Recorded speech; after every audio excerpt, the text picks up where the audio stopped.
Good evening, all, and welcome back to Farcical Fears. His equipment registered impossible frequencies. Then the lights started reading his thoughts. 10 documented encounters across Texas, where legends stopped being stories and became predators. A hitchhiker who died in 1952 still appears on Devil's Backbone, vanishing mid-sentence. An Arlington bridge screams back when you ask it questions. Something 7 feet tall with human intelligence stalks Lake Worth. A tree forces confessions from the living to reveal 300-year-old murders. The same man crosses the border in 2 locations simultaneously. Houston's tunnels hide a creature from Spanish colonial records. The 1946 Phantom Killer returned to Texarkana, and the victim's boyfriend had DNA on the mask but no memory of the attack. A desert hiker survived 19 days without water, walking the same loop on camera while time broke around him. 10 witnesses, real evidence, physical proof. Story 8 connects a college student to a serial killer in a way that defies reality. Story 10 reveals a paramedic discovering his own missing person report. These aren't campfire tales. They're warnings from people who barely escaped. If you are new here, make sure to subscribe to Farcical Fears for daily true horror content that will keep you up at night. Hit that notification bell so you never miss when the darkness calls. Story 1. The Devil's Backbone Hitchhiker. Marcus Chen stared at the photograph in his passenger seat. A black and white image of a woman standing beside Ranch Road 32. In the background, clear as day, was his own silver Honda Accord, the same car he was sitting in right now. The photograph was dated October 1952. But what happened next changed everything. The woman in that photograph had been sitting next to him just 5 minutes ago. It was October 28, 2019, around 11:47 p.m. when Marcus left his petroleum engineering site near Wimberley, Texas. The drive back to Austin usually took 40 minutes along Ranch Road 32, a stretch known locally as Devil's Backbone for its winding, treacherous curves that snaked through the hill country like a spine of limestone carved into the earth 30 million years ago by a massive earthquake. Marcus had driven it 100 times. He knew every turn, every dip in the road where fog pooled thick enough to swallow headlights. But that night, something was different. About 15 miles in, he saw her standing on the shoulder, a woman in a pale blue dress, thumb extended, desperate. The fog clung to everything except her. She seemed to exist in a pocket of clarity, her dress somehow completely dry despite the moisture that beaded on every surface. Against every instinct, against every true crime podcast he'd ever listened to, Marcus pulled over. She knew his mother's name. A woman he'd never met knew things only family should know. She climbed into the passenger seat without a word, moving with an odd fluidity, like she was gliding rather than walking. Marcus asked where she was headed, trying to keep his voice steady. "Just down the road," she whispered. "I've been waiting so long." Her voice had this hollow quality, like it was coming from somewhere far away, echoing from the bottom of a well. They drove in silence for maybe 3 minutes, the only sound the hum of tires on asphalt, the occasional creak of his car taking the sharp curves. Then she spoke again, her voice softer now, almost sad. "Your mother," she said, turning to look at him with eyes that caught the dashboard light wrong, reflecting it back like an animal's. "Elizabeth. She's been worrying about you." Marcus's hands tightened on the wheel. His mother had died 2 years earlier from pancreatic cancer. He never told anyone her name was Elizabeth. She'd gone by Liz her entire adult life. The only people who called her Elizabeth were her parents, both dead for over a decade. But what happened next changed everything. When he turned to confront her, to demand how she knew that name, the passenger seat was empty. The photograph was lying there instead, creased, yellowed with age, showing the woman in the blue dress standing exactly where Marcus had picked her up. Her hand was extended, thumb out, frozen in the moment of hitchhiking. On the back, written in faded ink that had turned brown with time, Sarah Mitchell, October 28, 1952. Last, seen Devil's Backbone. Marcus pulled over so hard his tires screamed, his heart hammering against his ribs. He grabbed his phone with shaking hands, searched the name. Sarah Mitchell. Missing person case from 1952. Last seen hitchhiking on Ranch Road 32 after her car broke down. Body found 3 days later at the bottom of a ravine, half a mile off the road.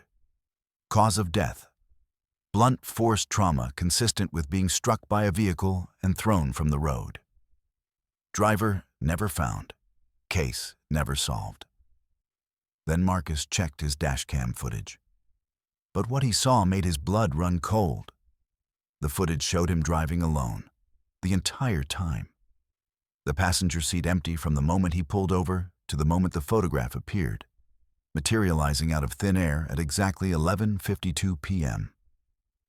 But the audio told a different story.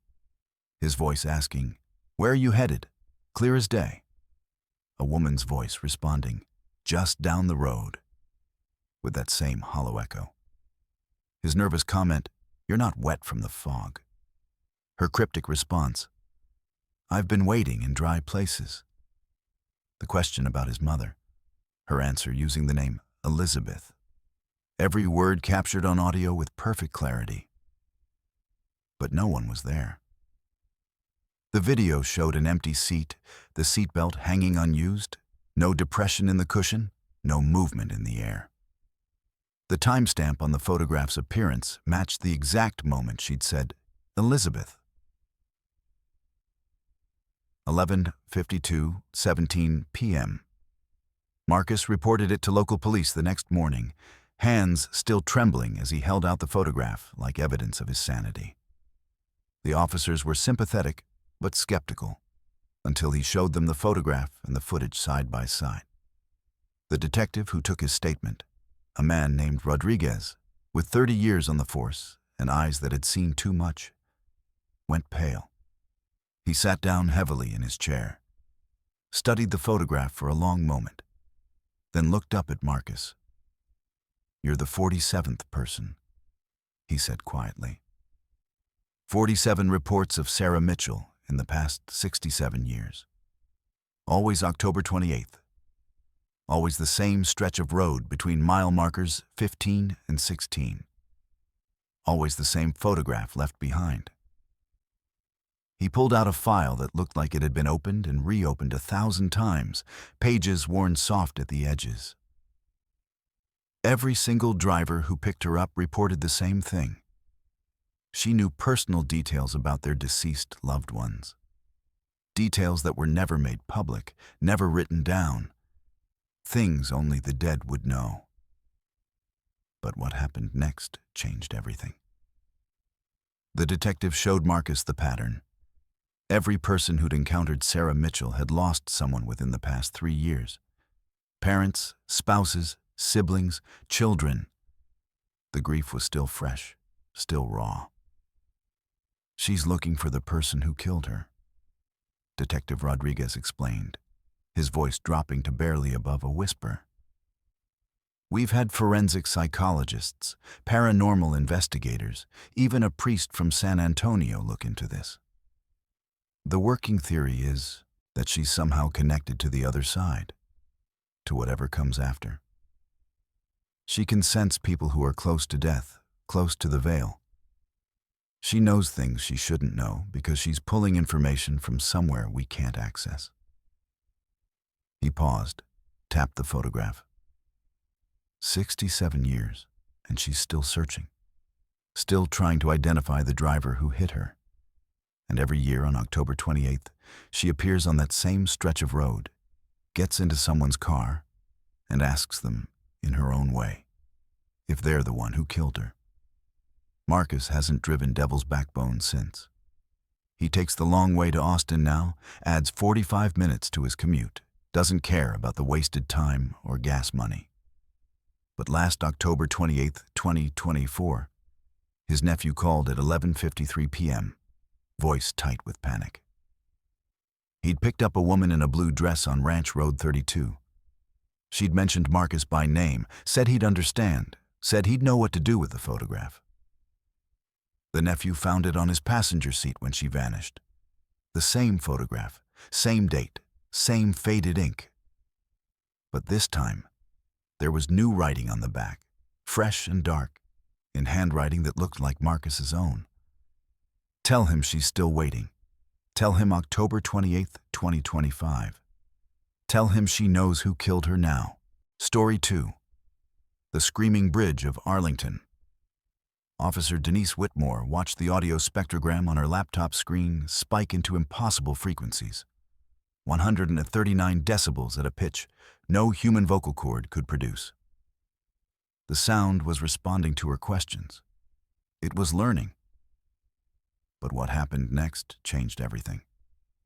The bridge wasn't just screaming anymore. It was talking.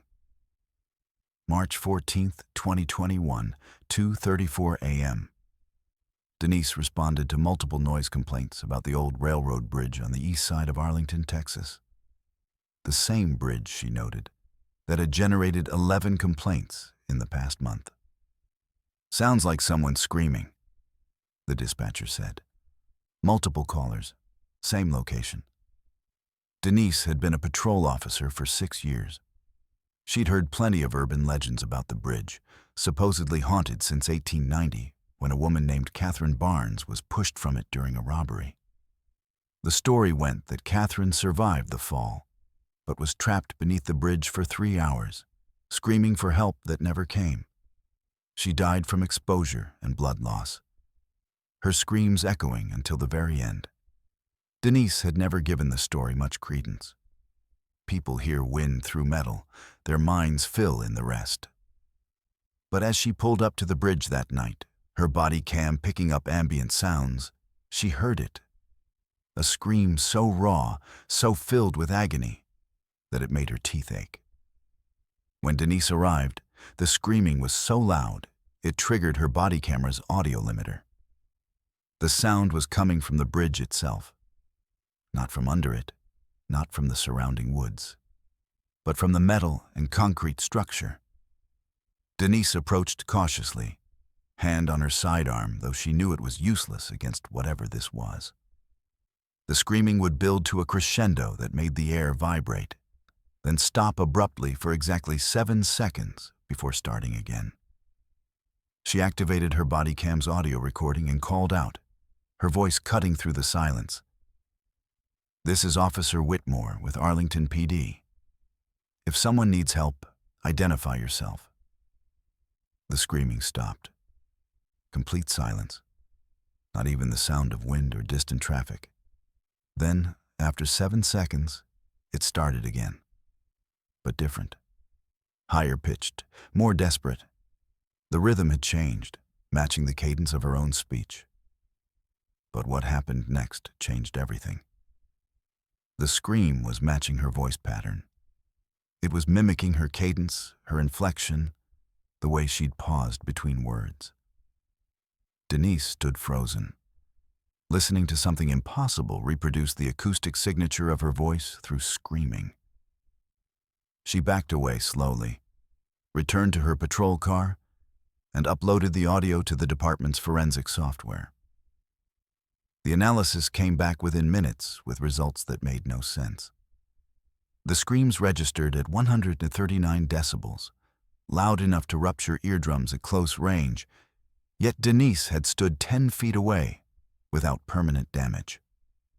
The frequency spectrum showed patterns that couldn't be produced by human anatomy. Oscillations between 50 Hz and 8,000 Hz within single syllables, shifts that would require the vocal cords to change shape mid-scream. The software flagged it as non-biological audio source, origin unknown. But the most disturbing finding came when the audio was cleaned and enhanced. Beneath the screaming, barely audible, were words. The same words repeated over and over in a voice that sounded like it was being dragged through gravel. Who did this to me? Who did this to me? So Denise did something nobody else had tried. She answered the question. Standing at the bridge at 3:17 a.m., her body cam recording every moment, Denise shouted into the darkness, "Catherine Barnes, who did this to you?" The screaming stopped instantly. 7 seconds of silence so complete that Denise could hear her own heartbeat pounding in her ears. Then a single word emerged from the bridge structure, clear and distinct despite the impossible acoustic properties, vibrating through the metal and concrete like the bridge itself was speaking. Thomas. Denise felt every hair on her body stand up. She returned to the station and searched historical records as the sun came up. In 1890, Catherine Barnes was engaged to Thomas Mitchell, a railroad worker who helped build the very bridge where she died. She broke off the engagement 3 days before her death after discovering Thomas had been stealing from the railroad company. Thomas Mitchell was questioned about Catherine's death, but never charged. He claimed he was at work during the time of the attack, his alibi supported by his supervisor, his cousin. The case went cold. Catherine was buried in an unmarked grave. Thomas lived another 43 years. But what happened next changed everything. Other officers started asking questions, and the bridge started answering. Over the next 6 months, Arlington PD documented 17 instances of the bridge responding to specific questions about Catherine's death. Each time, they had to ask on the anniversary date, March 14th, between the hours of 2:30 a.m. and 4 a.m.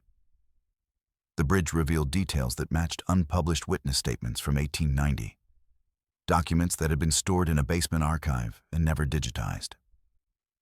The exact time of the attack, 9:47 p.m. The weapon used, a railroad spike, stolen from the construction site. The motive, a $400 debt Thomas owed to a gambling ring that Catherine refused to forgive or help him pay. Every detail checked out against archived police reports that had been collecting dust for 131 years. The bridge wasn't haunted in any traditional sense. It was a recorder. Something about the metal structure, the way it was built, the limestone foundation beneath it.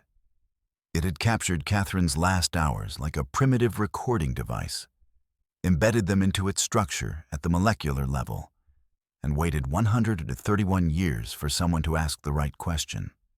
Denise became the department's unofficial liaison to the bridge. She documented everything, built a file that grew thicker each month. Other paranormal researchers came from across the country to study the phenomenon. They measured electromagnetic fields, took core samples from the bridge, analyzed the acoustic properties of the structure. One researcher from MIT theorized that Catherine's prolonged screaming at specific frequencies had created a resonance pattern in the bridge's metal, essentially encoding her final memories into the structure itself. When someone asked the right question at the right frequency, it triggered playback. But nobody could explain why it was getting more responsive, why it was learning to communicate more clearly with each interaction. In November 2021, a graduate student asked the bridge, "Catherine, are you aware?" The bridge responded with a single word that sent chills through everyone present. Now. The bridge only responds on March 14th now, the anniversary of Catherine's death. The city tried to demolish it in 2023, citing safety concerns.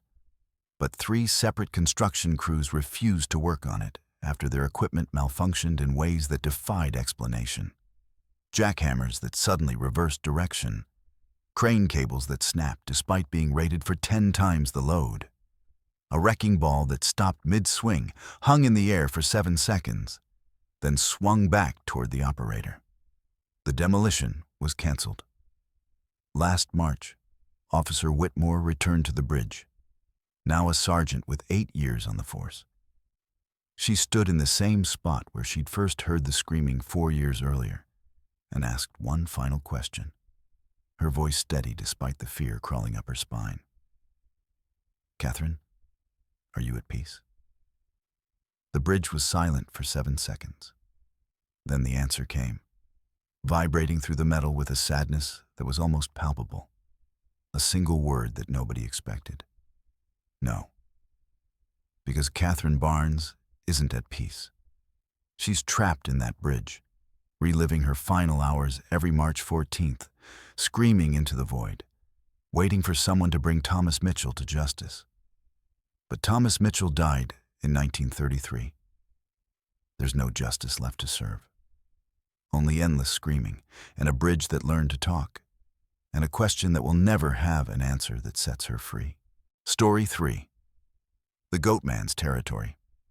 Isabella Rojas stared at her trail camera footage, frozen on a single frame. Something with human eyes and animal posture standing 6 inches behind her tent at 3:47 a.m.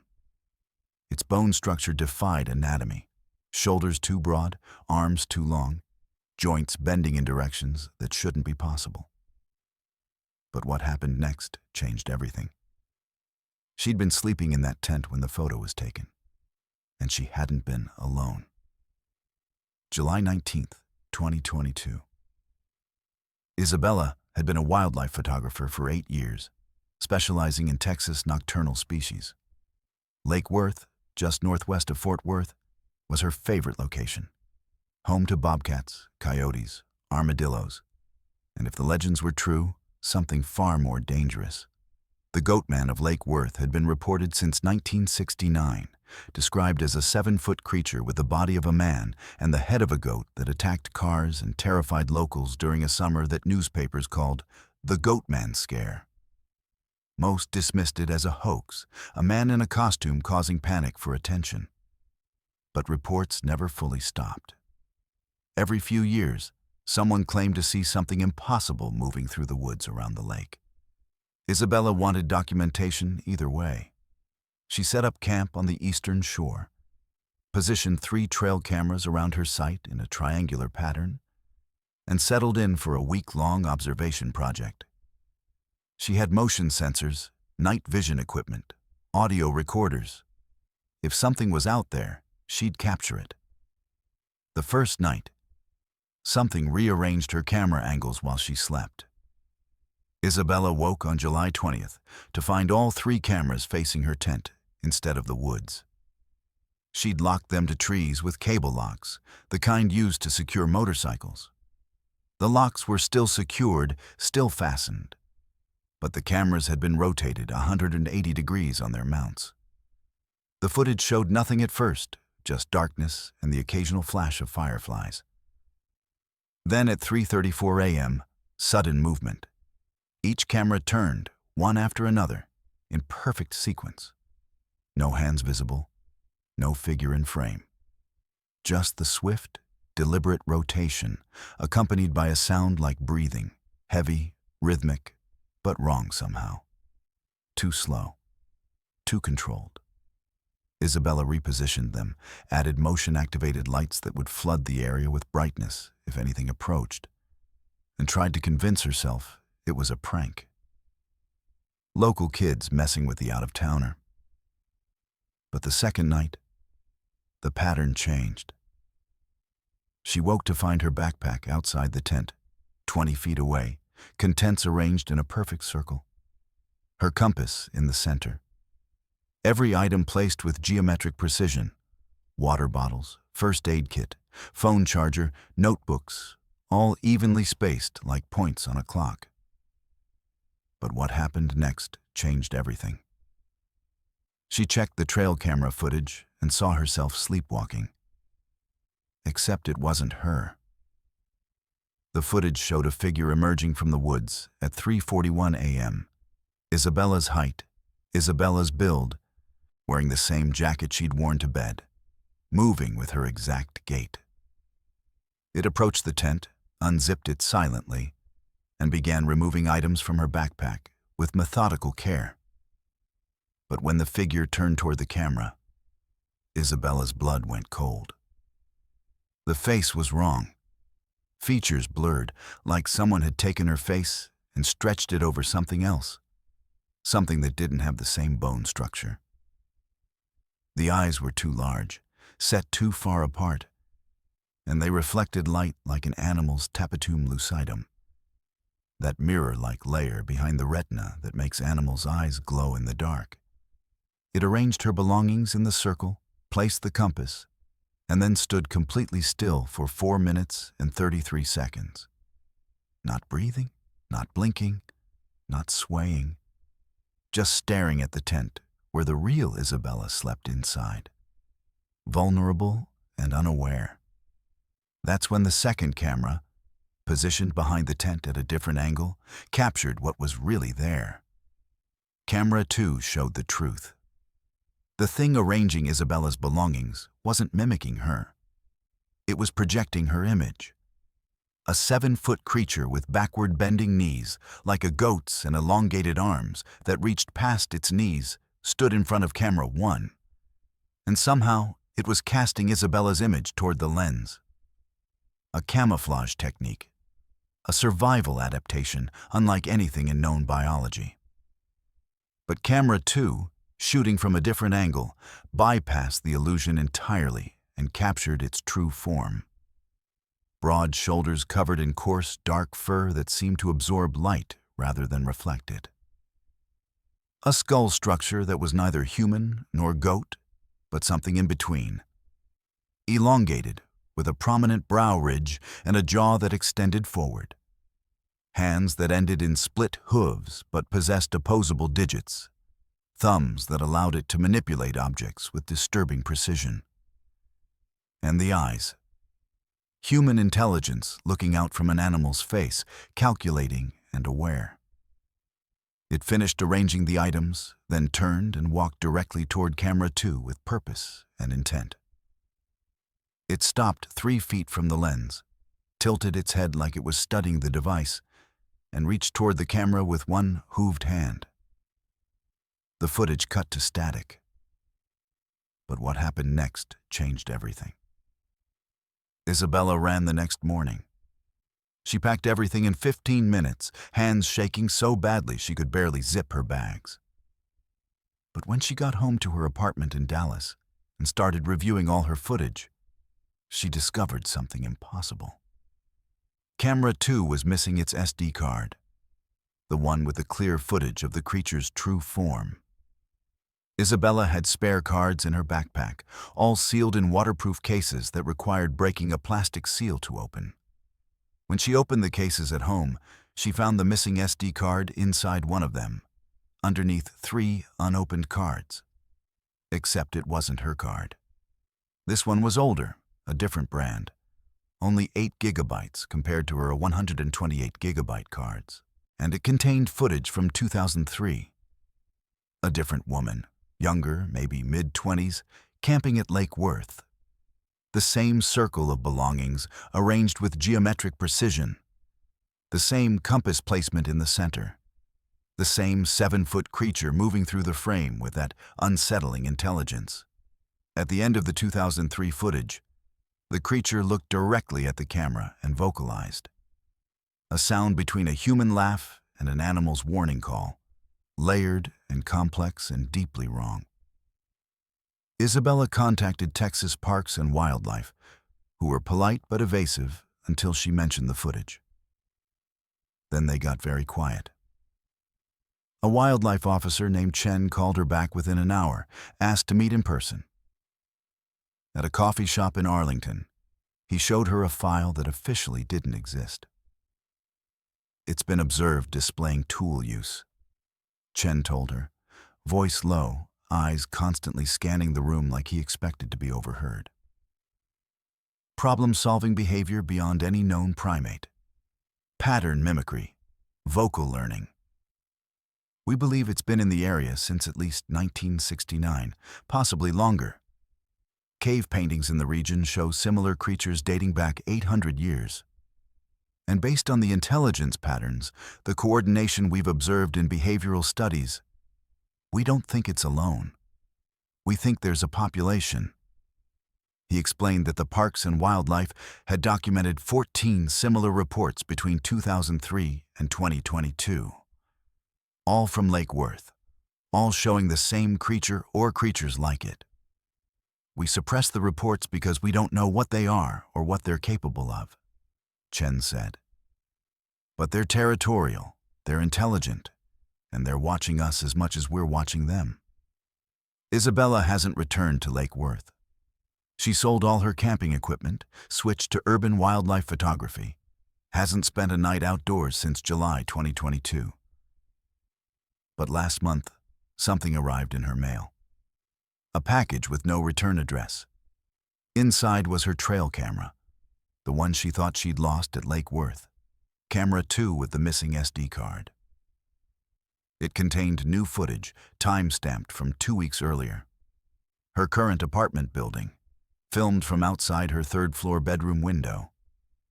The footage showed her sleeping, unaware, while something with human eyes and animal posture stood on her balcony, separated from her only by a sliding glass door. The creature stood there for 6 minutes and 19 seconds, its breath fogging the glass, watching her sleep. Then it reached out one hooved hand and pressed it against the door, leaving a print in the condensation. The footage ended. Isabella moved the next day. She doesn't know where to go that it won't find her, doesn't understand why it's tracking her or what it wants. But every night she checks her windows, checks her locks, and wonders if the thing from Lake Worth is standing just outside, patient and intelligent, and waiting for the right moment. Because the last frame of that footage showed something she can't forget. The creature's reflection in her bedroom mirror, standing not outside on the balcony, but inside her apartment, right behind the camera. Story 4. The Hanging Tree Confessions.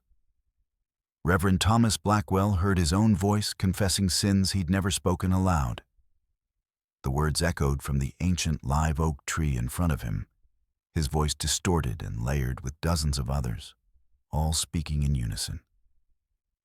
I let my brother die. I stole from the church fund. I was glad when she miscarried. But what happened next changed everything. The tree was forcing him to confess crimes that weren't his own. They belonged to his ancestors. September 12th, 2020. Thomas had been a historian and part-time reverend for 26 years, specializing in Texas execution sites and forgotten graveyards. Goliad County had dozens of them, unmarked graves, unofficial hangings, vigilante justice that never made it into official records. He'd received a tip from a local rancher about a tree on private property, an old live oak with rope marks carved deep into its main branch. The rancher said strange things happened there. Voices at night. People who visited the tree came back changed, confessing things they'd kept secret for decades. Thomas didn't believe in supernatural phenomena, but he believed in historical documentation. He drove out on a Saturday afternoon with his camera, recording equipment, and a healthy dose of skepticism. The tree stood alone in a clearing, massive and ancient, its branches spreading like arthritic fingers reaching for the sky. Thomas estimated it was at least 300 years old, maybe older. The rope marks were obvious, deep grooves worn into the wood about 12 feet up, weathered but permanent. He set up his equipment and began documenting. That's when he heard it. A whisper at first, barely audible over the wind, then louder. His own voice, but not from his mouth, coming from the tree itself. I doubted God when my wife was dying. I thought about ending it all. I stole that money from the collection plate in 2003. Thomas froze. Those were his private shames. Thoughts he'd never shared with anyone, not even in confession. But what happened next changed everything. The tree wasn't just repeating his thoughts. It was extracting them, pulling them out of him like a dentist extracting teeth. Thomas fell to his knees, words pouring from his mouth involuntarily. Confession after confession, shame after shame, 30 years of hidden guilt spilling out in a torrent he couldn't stop. He tried to close his mouth, tried to stand and run, but his body wouldn't obey.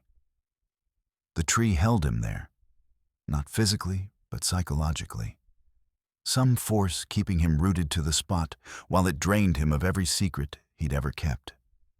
He confessed to jealousy, to pride, to moments of cruelty he'd rationalized away.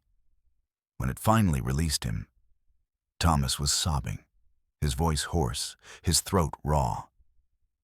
He returned to his car and reviewed his EVP recordings. The audio had captured everything, but not just his voice. Beneath his confessions, layered like a choir singing in rounds, were hundreds of other voices, all confessing, all speaking at once. Thomas isolated individual tracks using audio software, cleaned up the recordings. Each voice was distinct, each confession unique. I killed that family for their land. I lied at the trial, he was innocent. I hanged 3 men who stole nothing. The confessions dated back centuries based on the language patterns and dialect. Old Spanish, indigenous languages, English with accents from the 1800s. The tree had been recording confessions since before Texas was a state. But what happened next changed everything. Thomas cross-referenced the confessions with historical records from Goliad County. Every confession he could verify matched documented events. A land dispute in 1847 where a family was found murdered. One voice on the recording confessed to the crime and named himself as Martin Ashford.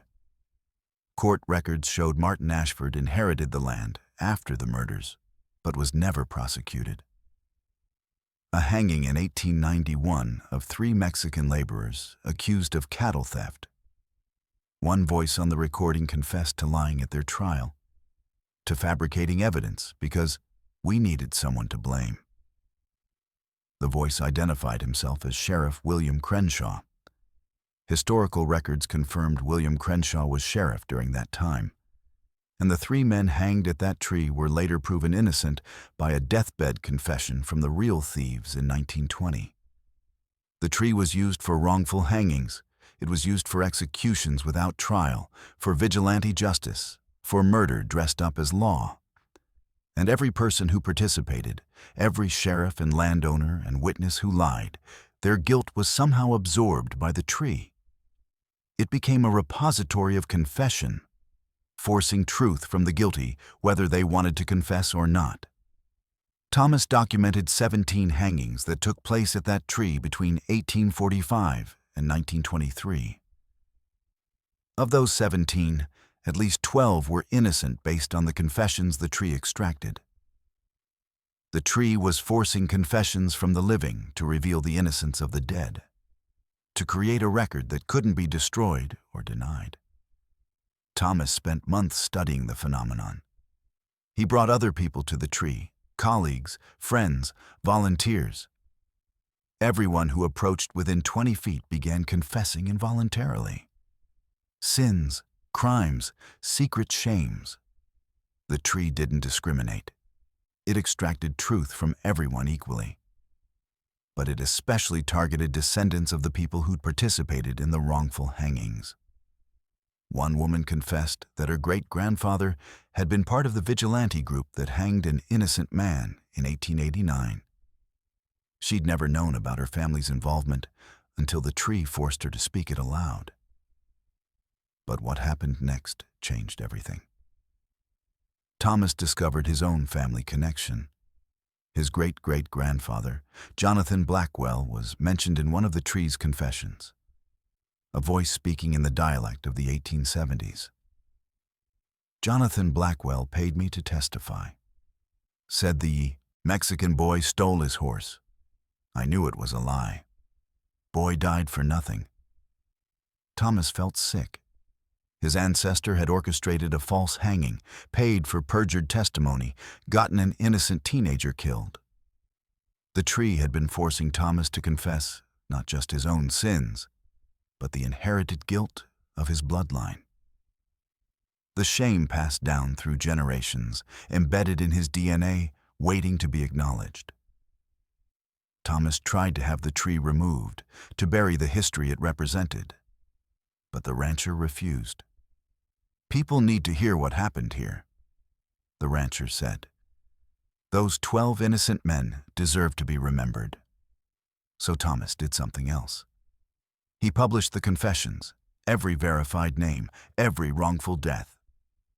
He held a memorial service at the tree in April 2021, invited descendants of the victims, read their names aloud. For the first time in 175 years, the innocent were acknowledged. Thomas thought maybe that would be enough, that the tree would finally be at peace. But when he returned to the tree 6 months later, it spoke again. Not confessions this time. Questions. In his own voice, but wrong somehow, older and sadder. Will you confess for them? Will you carry their shame? Thomas understood then that confession wasn't enough. The tree didn't want acknowledgement. It wanted atonement.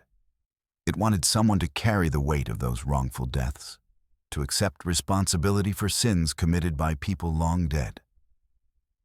But what happened next changed everything. Thomas stood before the tree and said yes. He would carry it. He would remember. He would make sure their names were never forgotten. The tree has been quiet since October 2021.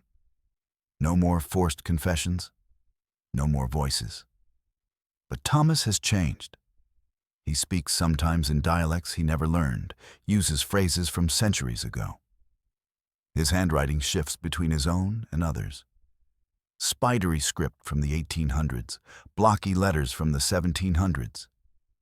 He says he hears them in his dreams, the 12 innocent men, telling him their stories, making him bear witness. His wife says he's not the same person anymore, that something else is speaking through him.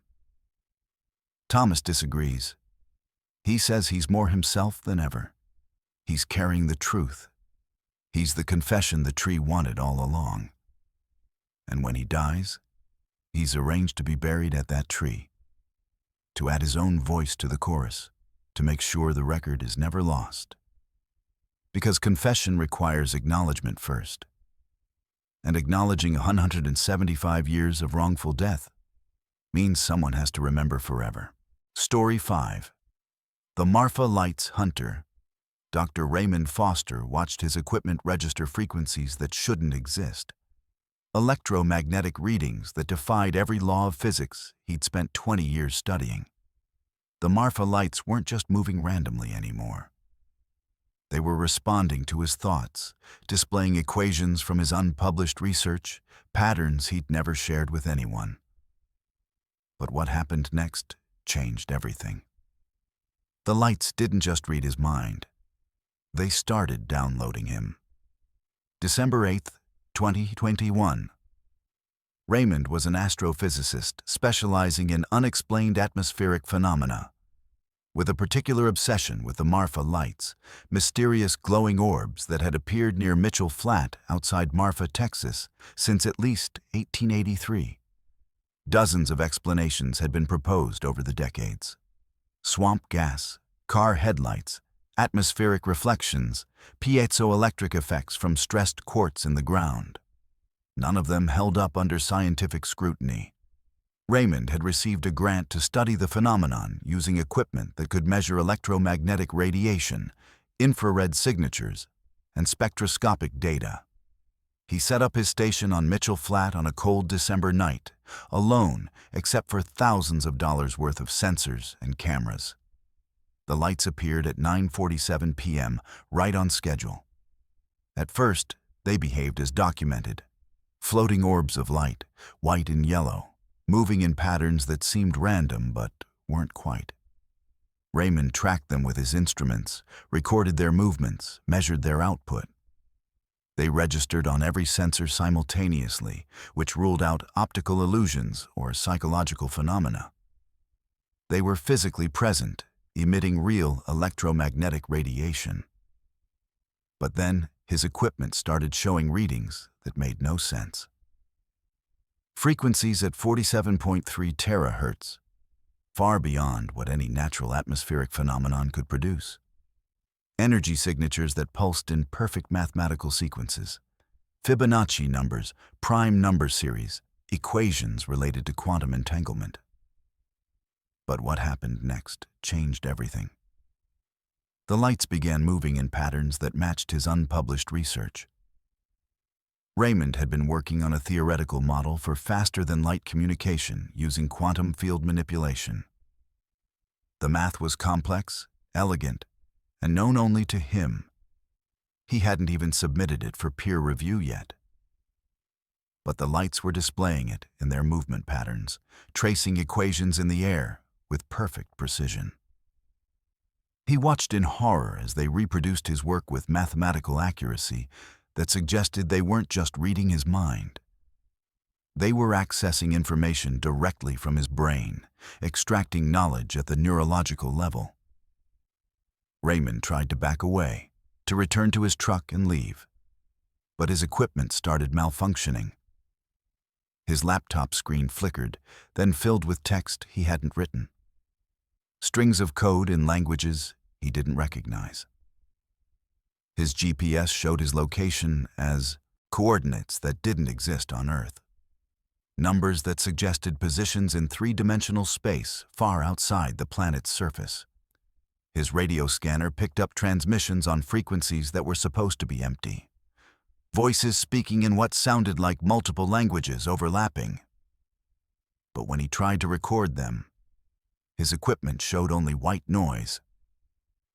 The lights moved closer, surrounding his truck in a perfect circle, each one pulsing in synchronization. Then his vehicle died. Every system simultaneously. Engine, lights, electronics, even his digital watch. Complete electromagnetic shutdown. Raymond sat in darkness, illuminated only by the Marfa lights, which had now moved within 10 feet of his truck. He could see them clearly now, and they weren't simple orbs. They had structure, geometric patterns within patterns, fractal designs that seemed to extend into dimensions his eyes couldn't properly process. Looking at them directly made his head hurt, made his vision blur like he was seeing something his brain wasn't designed to interpret. But what happened next changed everything. The lights began entering his truck. Not through the doors or windows. They passed through the solid metal like it wasn't there, moving through matter as if his vehicle existed in a different phase of reality than they did. Raymond felt them pass through his body, cold and electric. And with each passage, another chunk of his memory became suddenly, vividly clear. Childhood moments he'd forgotten. Conversations from years ago playing back with perfect recall. But it wasn't just his memories. He was seeing things he'd never experienced. Images of landscapes under alien skies, structures built from materials that shouldn't be possible. Equations and concepts that made his published work look like elementary school arithmetic. Raymond checked his watch when the lights finally retreated. It was 1:23 a.m. He'd lost 3 hours and 17 minutes, with no memory of the time passing. His equipment was functioning again, but the data was corrupted. Every file showed the same timestamp. 9:47 p.m., the exact moment the lights had appeared. His body showed physical changes. Burns on his forearms and chest in geometric patterns, triangles and spirals in shapes he couldn't name. Raised welts that looked like they'd been precisely drawn with radiation. His clothing was undamaged. The burns existed only on his skin, as if they'd been applied from the inside out. He drove back to his hotel and spent the next week analyzing what data he'd salvaged. The radiation burns were consistent with exposure to exotic particles, muons, Tachyons, particles that theoretical physics said should exist but had never been observed. A medical scan showed abnormalities in his brain activity. His neural pathways had been altered, showing connections that hadn't existed before. Entire regions of his brain firing in synchronization in ways that neurologists said were impossible. Could now recall information with perfect clarity. Could perform complex calculations instantly without need for computers. Could visualize mathematical concepts in ways he'd never been able to before. But what happened next changed everything. Raymond started seeing himself. Not reflections, actual copies of himself standing in places they shouldn't be. He'd be walking through campus and see himself standing across the quad, wearing the same clothes, staring back at him. He'd be in his office and catch movement in his peripheral vision, himself standing in the doorway, then gone when he turned to look. Security cameras confirmed it. Footage showed Raymond in 2 locations simultaneously on 17 separate occasions over 3 weeks. His colleagues reported conversations with him that he had no memory of having. Students said he'd been in class teaching when Raymond knew for certain he'd been home sick. The radiation burns never healed. They changed shape sometimes, rearranging themselves into new geometric patterns overnight. He documented each change, photographed each new configuration, and slowly realized they were forming more equations, quantum mechanics, relativity, concepts from physics subfields that didn't have names yet. The lights had burned knowledge into his flesh, made him a living repository of information he couldn't fully understand, but couldn't forget. But what happened next changed everything. 6 months after his encounter, Raymond returned to Mitchell Flat. The lights appeared immediately, like they'd been waiting for him. This time he didn't bring equipment. He just stood there and let them approach. They surrounded him, passed through him again, and this time Raymond understood. They weren't aliens or atmospheric phenomena or electromagnetic anomalies.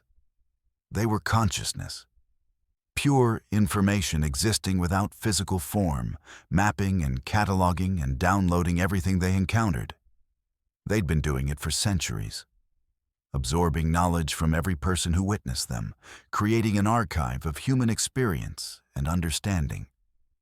Raymond was just one more entry in their database. He woke up in his truck at 6:15 a.m. with no memory of the night. His burns had changed again, now covering his entire torso in patterns so complex they looked like circuit boards. But he felt different, lighter, like something had been removed from him rather than added. When he tried to recall his research, the equations that had consumed his career for 2 decades, he found them gone, erased. The lights hadn't just downloaded him. They deleted the original, kept the copy, and returned an empty version to his life. Everything he'd known, everything he'd discovered, now existed only in whatever the lights were. He was a blank template walking around in Raymond Foster's body. He hasn't returned to Marfa. He left academic physics entirely, works now as a community college math teacher, teaches algebra to teenagers who don't care.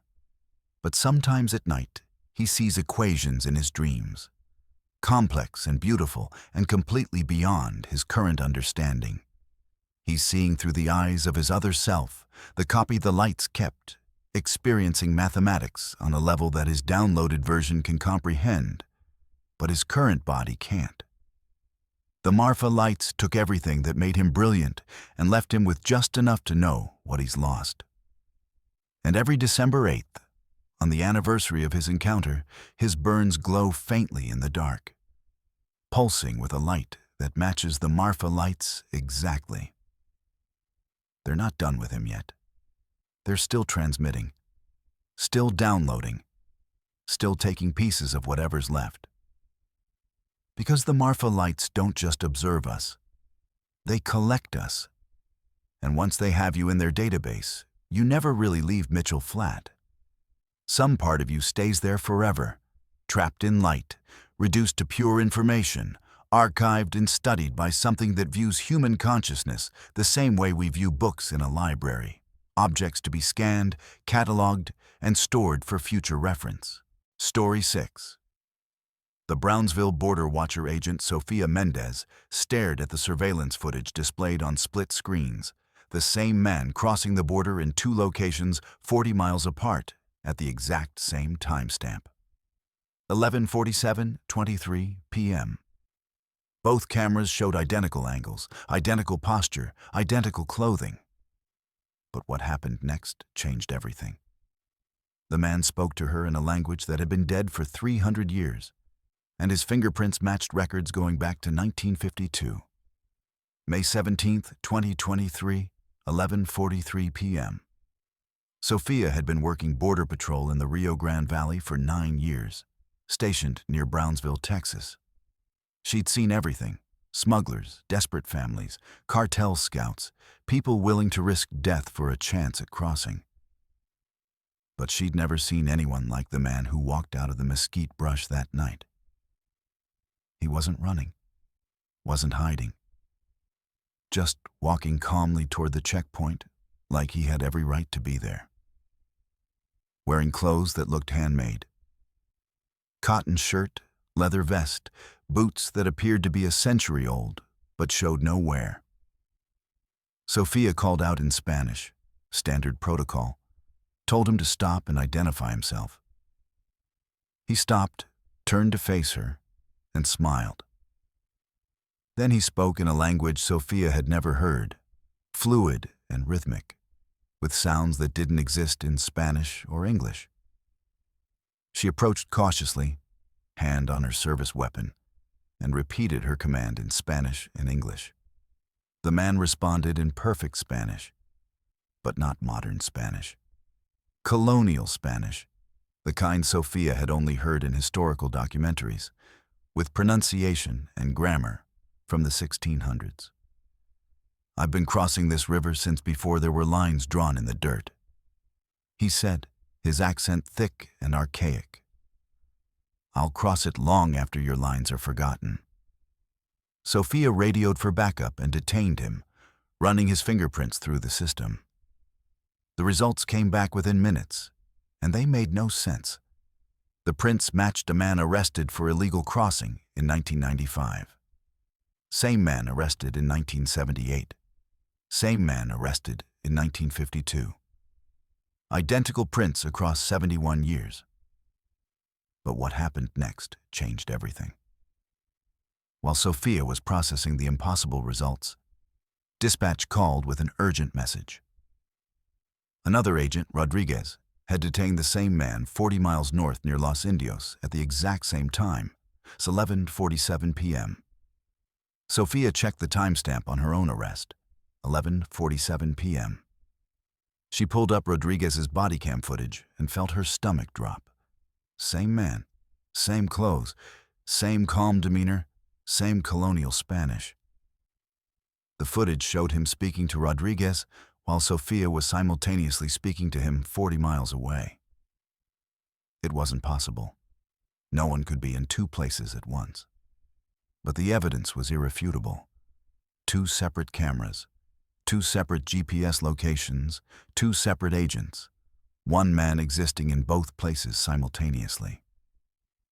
Sofia's detainee was processed and placed in holding. He gave his name as Mateo Cortez, claimed he was born in 1658 in what was then New Spain. He said he'd been crossing the Rio Grande for 365 years, testing who deserved passage and who didn't. "Some borders are older than your governments," he told Sofia through the bars of his cell, his eyes ancient despite his appearance of maybe 40 years old. "Some boundaries exist beyond maps. I guard what your people have forgotten." Sofia thought he was delusional until she checked historical records. Mateo Cortez appeared in Spanish colonial documents from 1680, described as a guide who helped settlers cross the Rio Grande. He appeared again in Mexican records from 1847, working as a translator during the Mexican-American War, Texas Ranger reports from 1889 mentioned a man matching his description who appeared at border crossings claiming to be a guardian spirit. The fingerprint matches weren't errors. They were evidence of something impossible. Sophia brought in a linguistics expert from the University of Texas who confirmed that Mateo spoke fluent Nahuatl, the language of the Aztecs, and could switch seamlessly between colonial Spanish, modern Spanish, English, and dialects that had been extinct for centuries.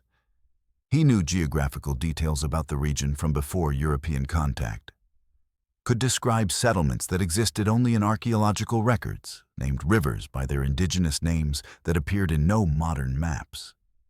But what happened next changed everything.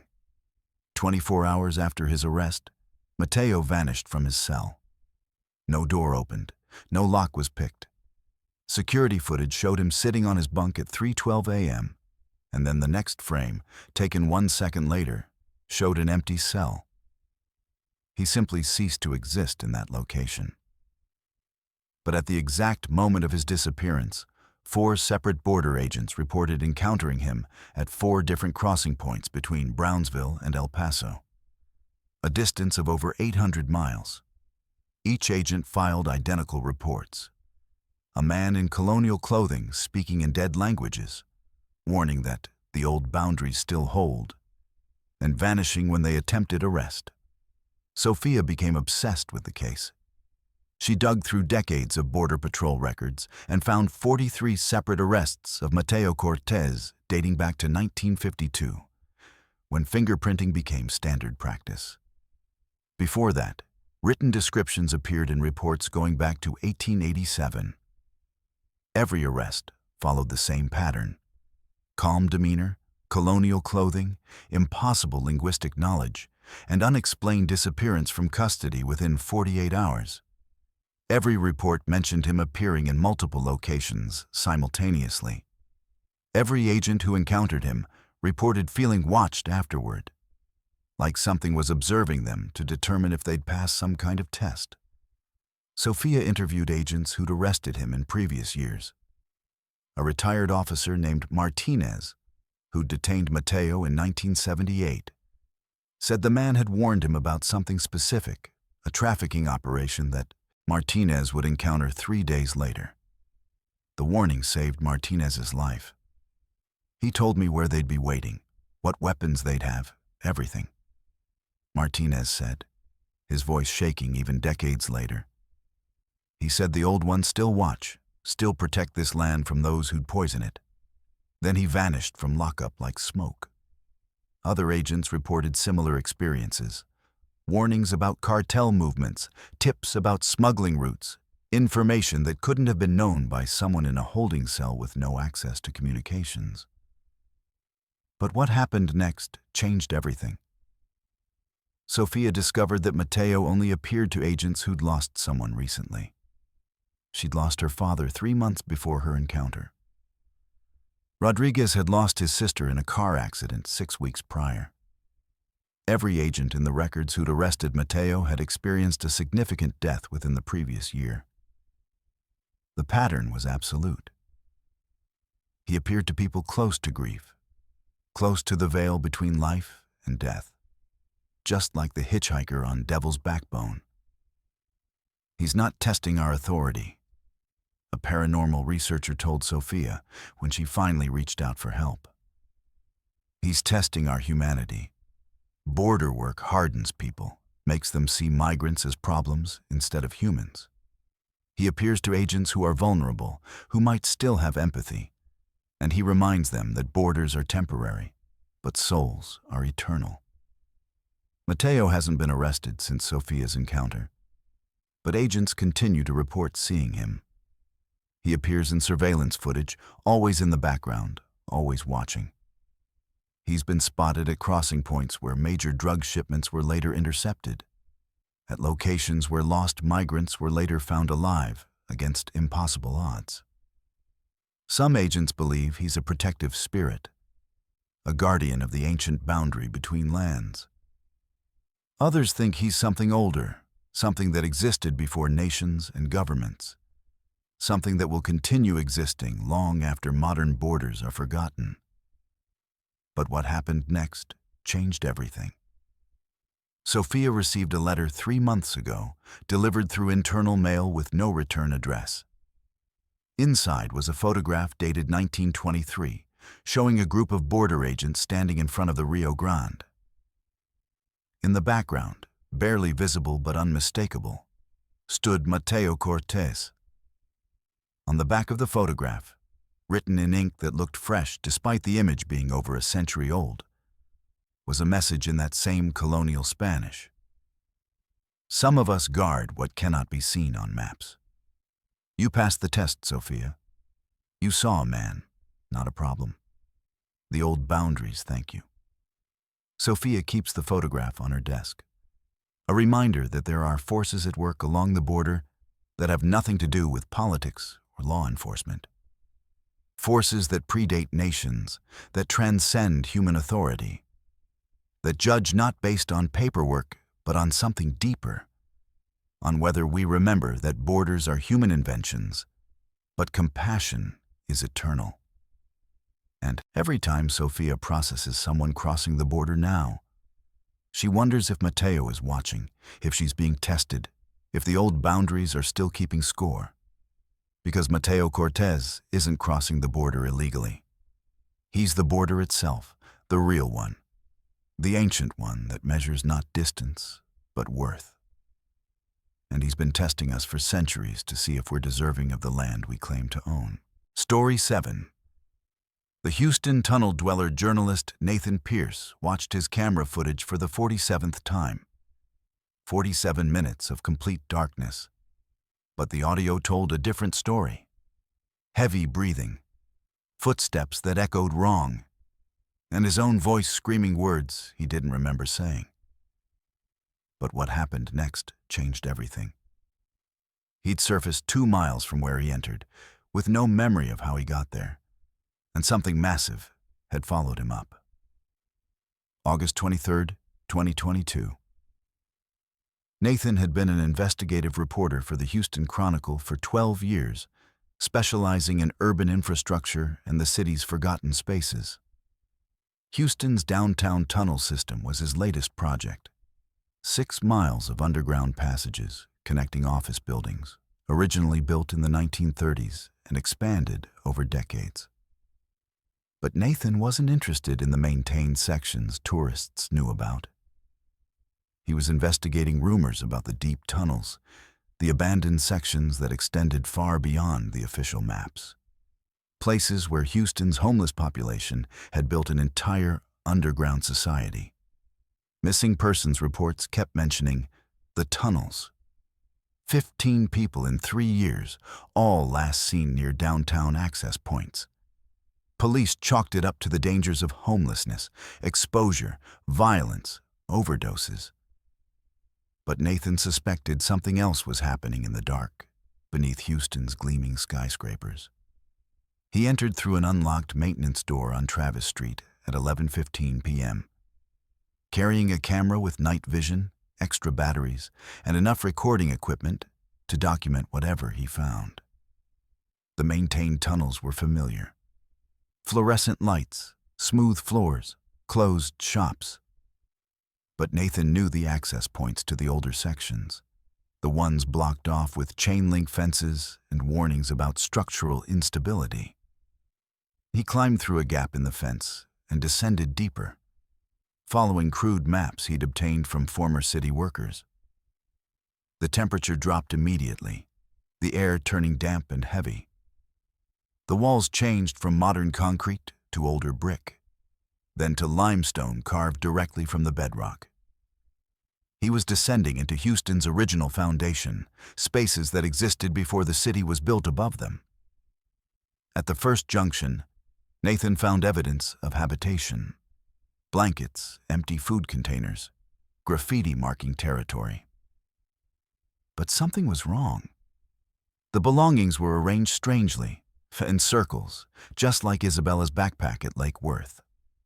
Everything positioned with geometric precision, like someone had been practicing patterns instead of living. Nathan followed a passage that sloped downward sharply, his flashlight beam barely penetrating the darkness ahead. That's when he heard it. Voices. Many voices speaking in unison, all saying the same words in a rhythm that sounded like chanting. He followed the sound for what felt like 20 minutes, though his watch later showed only 3 minutes had passed. But what happened next changed everything. Nathan found them in a chamber that shouldn't exist. A huge cavern carved from solid rock, filled with people. At least 50 of them, maybe more, all sitting in concentric circles facing the center. They were whispering in perfect synchronization, their voices overlapping into a sound that was almost musical, but deeply wrong. Nathan raised his camera and started recording. Nobody moved. Nobody acknowledged his presence. They just kept whispering, and as Nathan's night vision adjusted, he realized they were all facing the same direction, toward a passage at the back of the chamber that descended even deeper. The passage was natural, not man-made. A crack in the limestone that looked like it had been there for millions of years. And from that passage came breathing. Slow, rhythmic, impossibly deep. Something huge was down there, and these people were worshiping it. Nathan tried to back away quietly, but his foot knocked against something metal. The sound echoed through the chamber like a gunshot. Every head turned toward him simultaneously. 50 people moving as one, their eyes reflecting his flashlight like animals. Nobody spoke. They just stared for 7 seconds of absolute silence. Then they all stood at once and began walking toward him, still in perfect unison, still making no sound except for the shuffle of feet on stone. Nathan ran.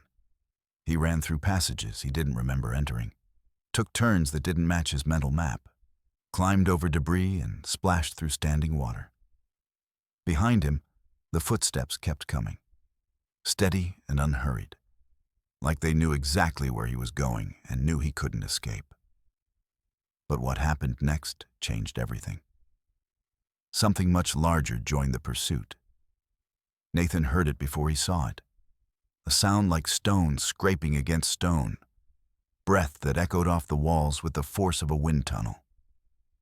His flashlight caught glimpses of movement inside passages, something massive moving parallel to his route, cutting off escape paths.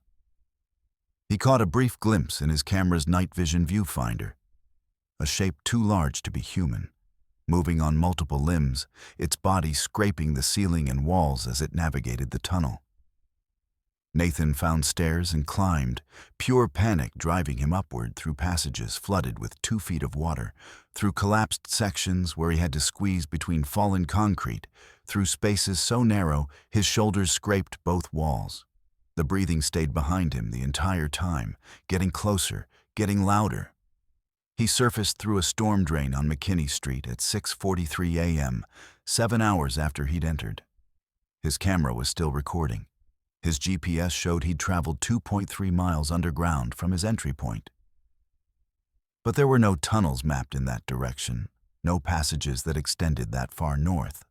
Nathan's clothes were soaked, covered in a substance that wasn't water or mud, but something organic, something that had a smell like rotting vegetation mixed with minerals. He drove home in shock, didn't speak to anyone, just locked himself in his apartment and started reviewing the footage. But what happened next changed everything. The video showed only darkness. 47 minutes of complete black screen, despite his night vision equipment being activated the entire time. But the audio was pristine. Nathan heard his own footsteps, his own breathing, the splash of water. He heard the whispering voices from the chamber, the synchronized chanting. He heard himself scream, "What are you?" at 4:17 a.m. in the recording, though he had no memory of speaking. And beneath all of it, throughout the entire 47 minutes, was breathing. Deep, slow, and rhythmic, like something the size of a whale was exhaling through the tunnels. At exactly 42 minutes into the recording, Nathan's voice appeared again, but different, deeper, layered with harmonics that didn't sound human. El Devorador, the Devourer, here since 1680, still hungry, still growing. Nathan researched that name and found it in Spanish colonial records from 1680, journals kept by priests who accompanied early expeditions into what would become Texas. They described a creature living beneath the earth near the Buffalo Bayou, a predator that the indigenous peoples avoided, a thing they called the one who eats in darkness. The Spanish documented 3 expeditions into underground caves trying to find and kill it. None of the expeditions returned. The journals described it as having many arms like a spider, but the breath of a dragon, and said it could command men's minds, make them serve in darkness. The church ordered the caves sealed with stone and blessed earth, but Houston was built on top of those seals centuries later. The tunnels broke through. Nathan tried to publish his story, but the footage was useless without video evidence. His editors thought he'd had a mental breakdown. He was placed on leave. But 3 weeks after his experience, Nathan received a package at his apartment. Inside was his camera's SD card, the one that had supposedly recorded only darkness. But this card was different. It had been modified somehow, burned with patterns that looked like circuit board designs. When Nathan played it, the video showed everything. The chamber full of worshippers, the massive passage descending into darkness, and the creature. It filled the tunnel, a thing that was part animal, part fungus, part something that shouldn't exist. Its body was covered in pale, translucent flesh, through which organs could be seen pulsing. It had 8 limbs that ended in something between hands and roots. And its head was a mass of sensory organs, eyes that covered every surface, mouths that opened and closed independently, structures that might have been ears or might have been something evolution hadn't invented yet. But what happened next changed everything. The video showed Nathan standing in front of the Yawa creature, facing it, speaking to it. "I'll remember," he said in that same layered voice from the audio. "I'll bring others. I'll feed you." Then the creature reached out one limb and touched Nathan's forehead, and the video cut to static.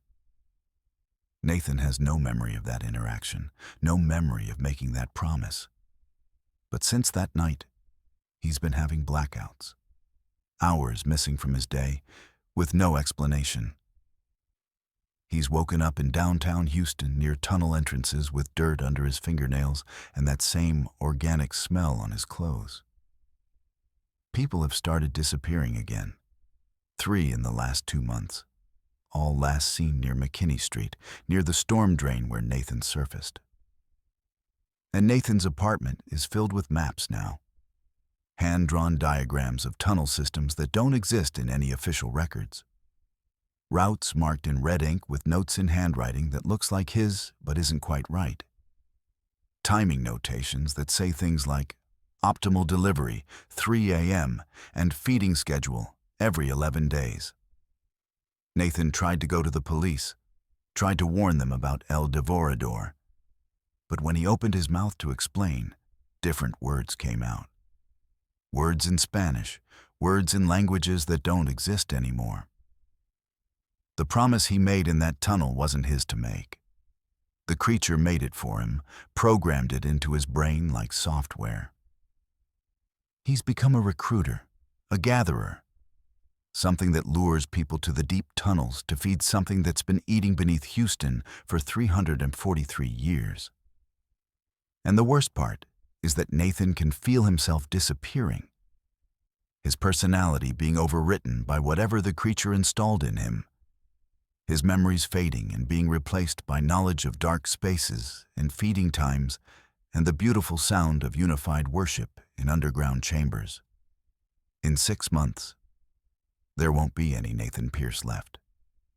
Just another servant in the darkness, just another voice in the synchronized chanting, just another worshiper of El Devorador. Because in the dark, we all learn to serve. In the dark, resistance becomes meaningless.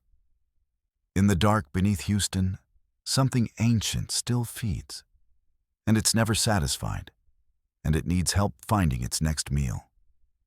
And Nathan Pierce, investigative journalist, is helping whether he wants to or not. Story 8. The Texarkana Phantom's Return. Kimberly Watson stared at the forensic report, her hands shaking so badly the paper rattled.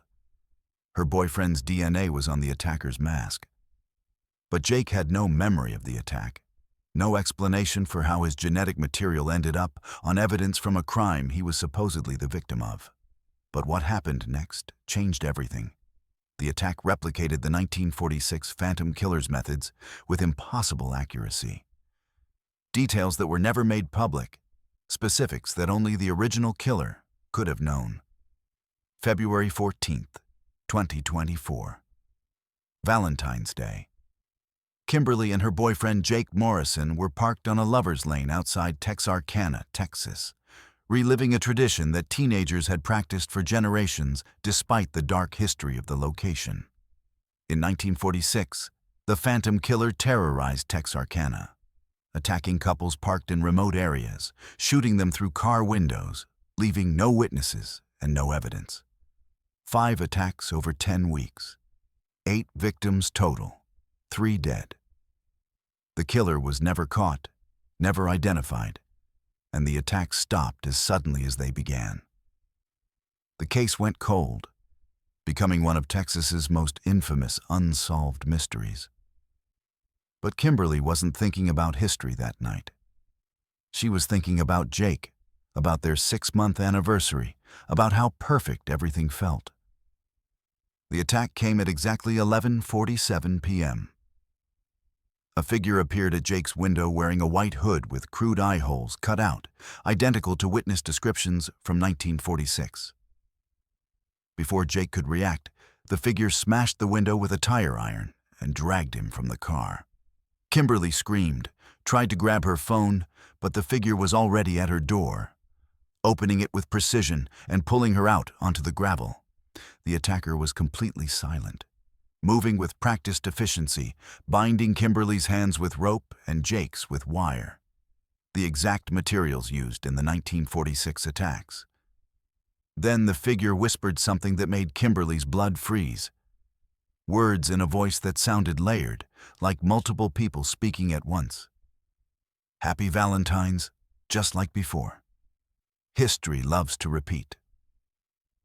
But what happened next changed everything. Jake vanished. The attacker dragged him into the woods, disappeared, leaving Kimberly bound but alive on the side of the road. She screamed until a passing car found her at 12:23 a.m., 36 minutes after the attack began. Police arrived within minutes, processed the scene, found evidence everywhere.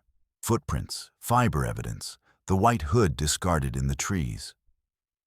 And they found Jake 6 hours later at 6:15 a.m., wandering Highway 67 12 miles from the attack site with no shoes, no memory of the previous 6 hours, and blood on his hands that wasn't his own. Jake claimed the last thing he remembered was seeing the figure at his window. Everything after that was blank, a void where his memory should be. The forensic analysis came back 3 days later, with results that made no sense. The white hood contained DNA from multiple sources: fibers of skin, traces of saliva, hair follicles. One of those DNA profiles matched Jake Morrison. His skin cells were on the inside of the hood, concentrated around the eye holes like he'd been wearing it for hours. But Jake had been the victim. He'd been dragged away. He'd been missing. The detective in charge, a woman named Rivera, who'd studied the original Phantom case extensively, pulled Kimberly aside and showed her the comparison. But what happened next changed everything. The 1946 Phantom attacks followed a specific pattern that was never fully published in newspapers, details kept confidential by investigators in case of copycat crimes. The attacker always struck on dates with significance.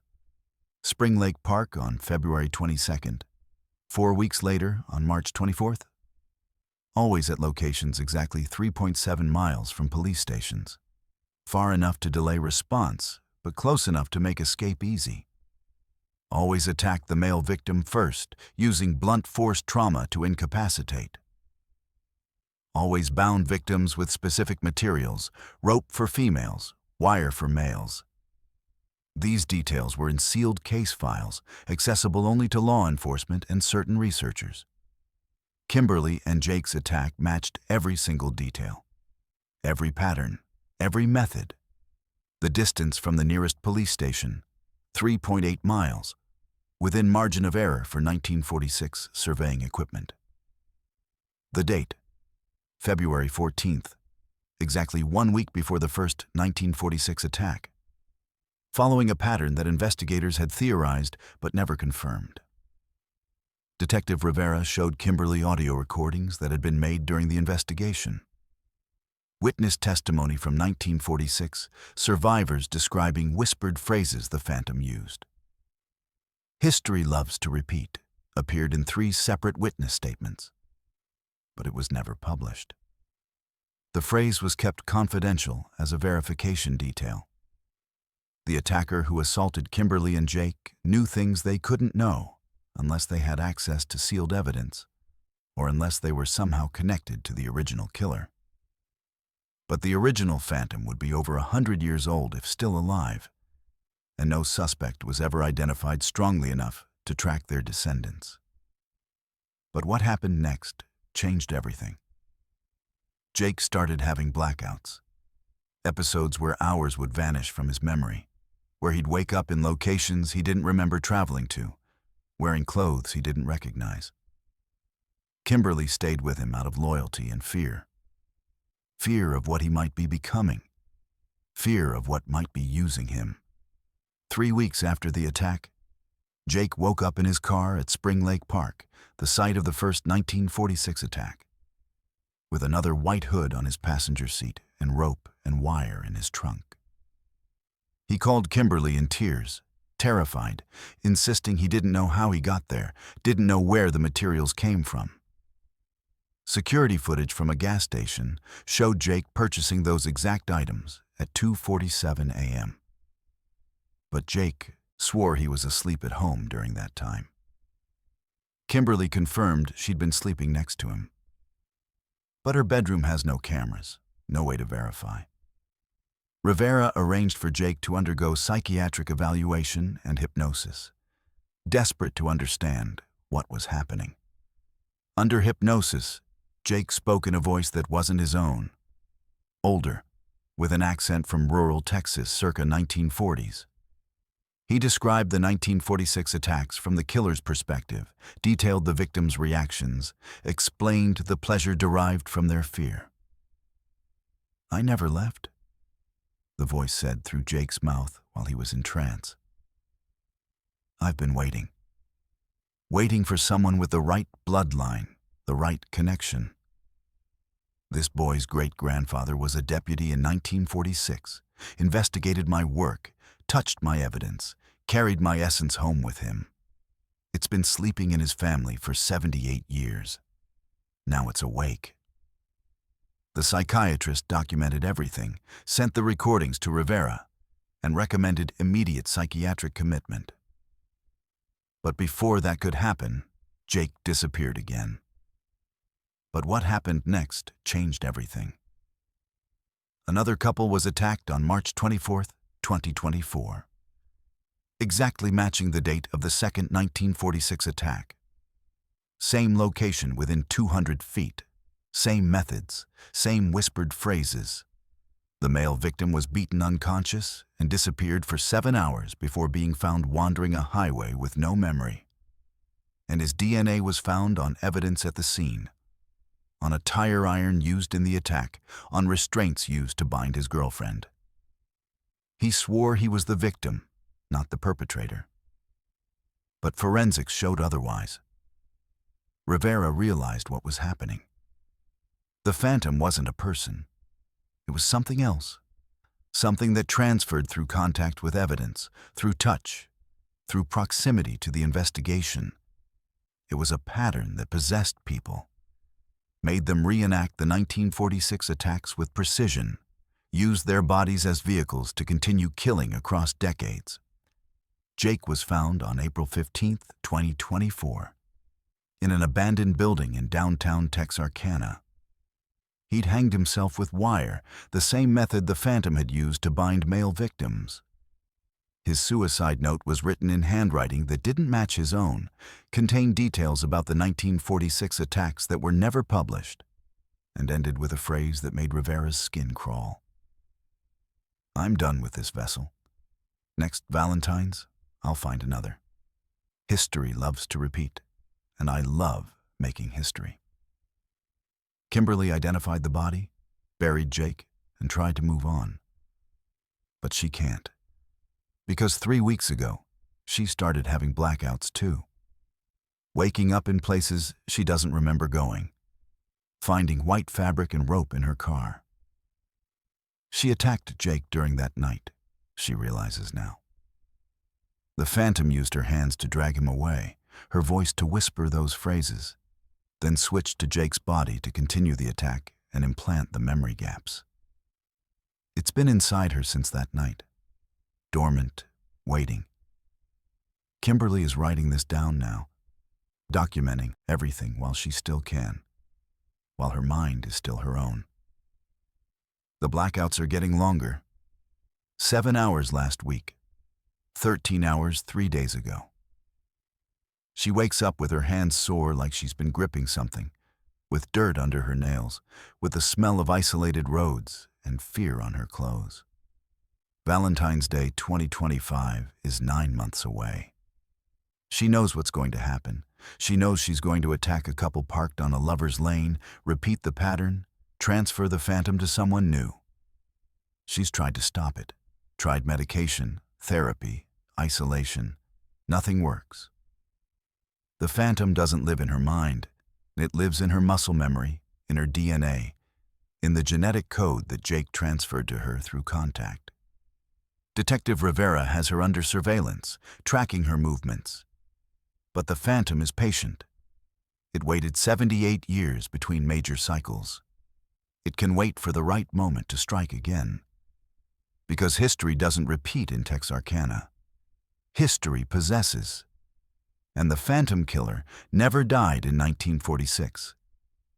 It just learned how to spread, how to jump between hosts, how to ensure that every generation has to face what their grandparents faced. Kimberly Watson is its current vessel. By next February, she'll find its next one. And the cycle will continue, Lover's Lane after Lover's Lane, Valentine's Day after Valentine's Day, until someone figures out how to break a pattern that's written into Texarkana's history like blood soaked into old wood. But nobody's figured it out yet. And Kimberly's running out of time. Story 9. The San Antonio Mission's Confession. Sister Maria Gutierrez heard whispered confessions in the Mission San Jose at 11:47 p.m. Voices speaking colonial Spanish from the stone walls themselves. 300 years of suppressed secrets spilling out in a torrent of guilt that made her knees buckle. But what happened next changed everything. The confessions weren't seeking absolution. They were revealing murders. April 8, 2023.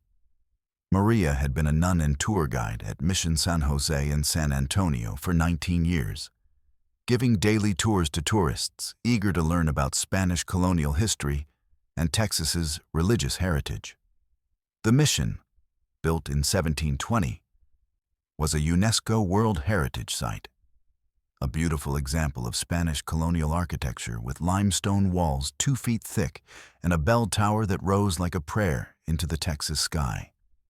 Maria loved the place, felt at peace within its walls, believed it was holy ground where faith had flourished for centuries. until the night she stayed late to prepare for Easter services and heard the first confession. It started as whispers, barely audible over the sound of wind through the courtyard. Maria was arranging flowers near the altar when she heard Spanish words she didn't quite catch, spoken in a dialect so old it sounded foreign. She turned, expecting to find a tourist who'd stayed past closing, but the chapel was empty. The whispering continued, growing louder, and Maria realized it was coming from the walls, from the limestone itself, as if the stone had absorbed voices and was now releasing them. "Forgive me, for I have sinned. I killed 3 converts who refused to work, buried them beneath the granary." Maria felt cold despite the warm April night. But what happened next changed everything.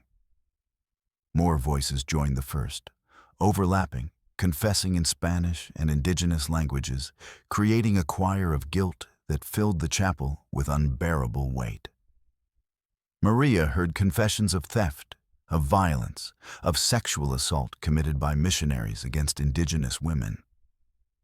She heard priests confessing to falsifying conversion records, to destroying native religious artifacts, to ordering executions of community members who resisted baptism. The voices were detailed, specific, naming names and describing crimes that dated back to the mission's earliest days. Maria tried to leave, to escape the sound, but her legs wouldn't obey. Something in the air held her there, forced her to listen, to bear witness to centuries of hidden evil. She recorded it on her phone, hands shaking, capturing 47 minutes of confessions before the voices finally stopped at 12:34 a.m. Maria played it back and heard everything clearly. Names of priests, dates of crimes, locations of burial sites. She brought the recording to her Mother Superior the next morning, expecting support, expecting action. Instead, she found resistance. "You're hearing things?" the Mother Superior said gently. "Stress, exhaustion, the walls settling. Nothing more." But Maria knew what she'd heard. She knew it was real. And when she returned to the mission that night, the confessions started again. Stronger, more urgent, as if the walls were desperate to be heard. Maria began researching the names mentioned in the confessions, cross-referencing them with mission records kept in archives. Father Esteban Rojas confessed to murdering indigenous children who tried to escape. Records showed Father Rojas served at Mission San Jose from 1738 to 1741. Brother Miguel Santos confessed to stealing grain meant for converts and selling it for personal profit. Records confirmed Brother Santos worked at the mission in 1752. Every name checked out, every confession matched historical personnel records. But what happened next changed everything. Maria started digging, literally. She used ground-penetrating radar equipment borrowed from an archaeologist friend and scanned areas mentioned in the confessions. The granary, the western wall, the garden behind the priest's quarters. The radar showed anomalies, disturbances in the soil consistent with burial sites. Maria contacted the Texas Historical Commission, presented her findings, demanded excavation.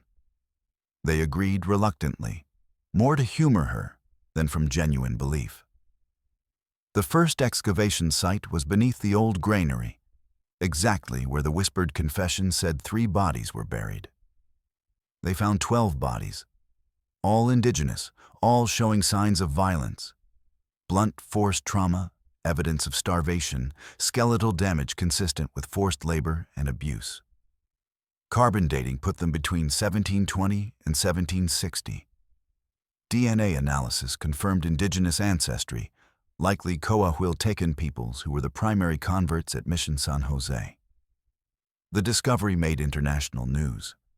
The mission was closed temporarily for further investigation. 11 more burial sites were excavated over the following months, all in locations Maria had identified from the whispered confessions. Every site contained remains. Every site told a story of violence and oppression hidden beneath centuries of religious narrative. But what happened next changed everything. The church refused to acknowledge wrongdoing. Official statements called the discoveries tragic but contextual to the time period, insisted the missionaries were acting within cultural norms of the 1700s, suggested the deaths were likely from disease or accident rather than malice. Maria watched in horror as the institution she'd served for 19 years prioritized reputation over truth, chose silence over acknowledgement. The confessions in the walls grew angrier, more insistent, now including pleas for justice, for recognition, for the innocent to be named and honored. Maria realized the voices weren't seeking forgiveness from God. They were demanding accountability from the living. Sister Maria Gutierrez left the order in October 2023. Her faith shattered not by the crimes of the past, but by the church's refusal to own them. She now works as an independent historian, documenting indigenous experiences at Spanish missions across Texas, ensuring the dead are finally given voice and name. The mission reopened in January 2024. But something changed. Visitors report hearing whispers, feeling watched, experiencing overwhelming sadness in certain areas. Tour guides avoid the granary. The garden behind the priest's quarters makes people physically ill, because the mission isn't holy ground. It's a crime scene dressed up as heritage, and the victims are making sure no one forgets what happened within those beautiful limestone walls. Story 10. The El Paso Desert Walker Paramedic. Carlos Dominguez stared at the medical impossibility sitting in his ambulance. A hiker found alive after 19 days in the El Paso desert without water, showing zero signs of dehydration. But what happened next changed everything. Trail camera footage showed the man walking the same 100-yard loop for 456 hours straight, and his watch had stopped at the exact moment he entered Hueco Tanks. June 3, 2024, 6:47 a.m. Carlos responded to a call about a lost hiker found wandering near Hueco Tanks, a sacred Native American site 30 miles east of El Paso, known for ancient pictographs and dangerous terrain. The reporting party said the man appeared confused but healthy, walking in circles near the entrance. When Carlos arrived, he found a 32-year-old named Derek Moss, perfectly hydrated, coherent, insisting only 1 day had passed since he'd started his hike. "I came here yesterday afternoon," Derek said, genuinely confused by the concern. "Why is everyone acting like I've been gone?" Carlos checked Derek's vitals and felt his confusion turn to alarm. Blood pressure normal, heart rate normal. No signs of heat exhaustion, dehydration, or sun exposure despite wearing the same clothes for what his family claimed was 19 days. His lips weren't cracked, his skin wasn't burned, his urine sample showed perfect hydration levels. Derek's wife had reported him missing on May 15th after he failed to return from a day hike. Search and rescue had combed Hueco Tanks for 5 days before calling it off, assuming Derek had died in one of the area's many hidden ravines.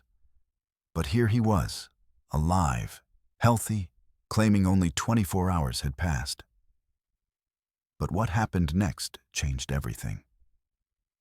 Rangers pulled footage from trail cameras positioned throughout Hueco Tanks. The recording showed Derek entering the park at 2:34 p.m. on May 15th, starting down a marked trail toward the ancient rock art sites. At 3:18 p.m., his watch stopped, visible in the footage when he checked the time. From that moment forward, Derek began walking the same 100-yard section of trail on an endless loop. The same path, the same pace, the same movements repeated perfectly for 19 days straight. He never stopped to rest, never paused for water, never showed any sign of fatigue. At night, he kept walking, visible in infrared footage moving like a wind-up toy that never ran down. On June 3rd, at 6:35 a.m., Derek suddenly stopped mid-step, looked around confused, and walked toward the entrance where he was found 12 minutes later. Carlos transported Derek to the hospital where neurologists found impossible anomalies. Derek's brain showed activity patterns suggesting he'd only been awake for 24 hours. His adenosine levels consistent with normal daily fatigue, not 19 days of continuous consciousness. But his cellular biology told a different story. His cells showed metabolic markers indicating 19 days had passed, 19 days of biological processes, but without the expected degradation. His body had aged 19 days, while his consciousness experienced only one. Time had split for Derek Moss, running at 2 different speeds simultaneously. But what happened next changed everything. Derek's wife brought his belongings from their car, still parked at Hueco Tanks. Inside his backpack, rangers found his journal with an entry dated May 15th, 2:47 p.m., 13 minutes after his watch stopped. The handwriting was Derek's, but the content was disturbing. The petroglyphs are moving, the symbols carved by the Jornada Mogolon people 1,000 years ago. They're rearranging themselves on the rock face, spirals becoming circles, human figures turning to face me. Something is speaking through the stone. It says, "This place exists outside." Outside what? I don't understand. My watch won't work. The sun isn't moving. I need to keep walking. If I stop, I'll see what's really here. Just keep walking. Loop the trail. Don't stop. Don't look at the rocks. Carlos interviewed archaeologists familiar with Hueco Tanks, learning the site was considered sacred by multiple Native American tribes for over 10,000 years. The Jornada Mogolon people created thousands of pictographs in the area, many depicting spiritual journeys, transformations, and beings that existed between worlds. Several petroglyphs showed human figures walking in circular paths, trapped in endless loops. Local tribes had warnings about certain areas within Hueco Tanks, places where time didn't work correctly, where people could walk between worlds if they weren't careful. The warning said, if you enter during certain times of day, when shadows fall at specific angles, the boundary between worlds becomes permeable. May 15th, 2:34 p.m. The exact moment Derek entered was during one of those windows. 3 weeks after his rescue, Derek started experiencing episodes. He'd be talking normally and suddenly freeze mid-sentence for exactly 7 seconds before continuing like nothing happened. Security footage from his workplace showed him walking the same hallway loop during these episodes, repeating the pattern from Hueco Tanks. His wife filmed one episode lasting 43 minutes, where Derek walked their living room in a precise geometric pattern, eyes unfocused, unresponsive to her voice. When he woke, only 7 seconds had passed for him. But what happened next changed everything. Carlos discovered his own connection to the phenomenon. While organizing paperwork from Derek's case, Carlos found his own name in missing persons reports. Not current reports, reports from 2019, 5 years earlier. According to the file, Carlos Dominguez, paramedic, had been reported missing after entering Hueco Tanks for a day hike on September 7th, 2019. He was found wandering near the entrance on September 8th, claiming only 1 day had passed. The report described everything Derek experienced. The time, loop, the trail camera footage showing endless walking, the biological impossibility of survival. Carlos had no memory of this. His memory showed a continuous life from 2019 to present. But the evidence was irrefutable.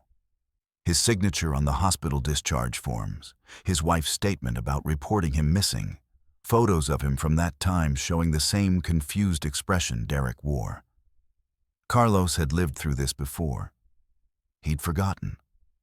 Or something made him forget. Carlos drove to Hueco Tanks the next day, searching for answers.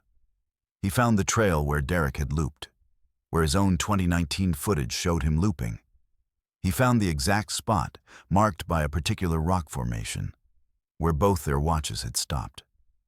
Standing there at 2:34 p.m., Carlos felt time stutter. The sun froze in the sky.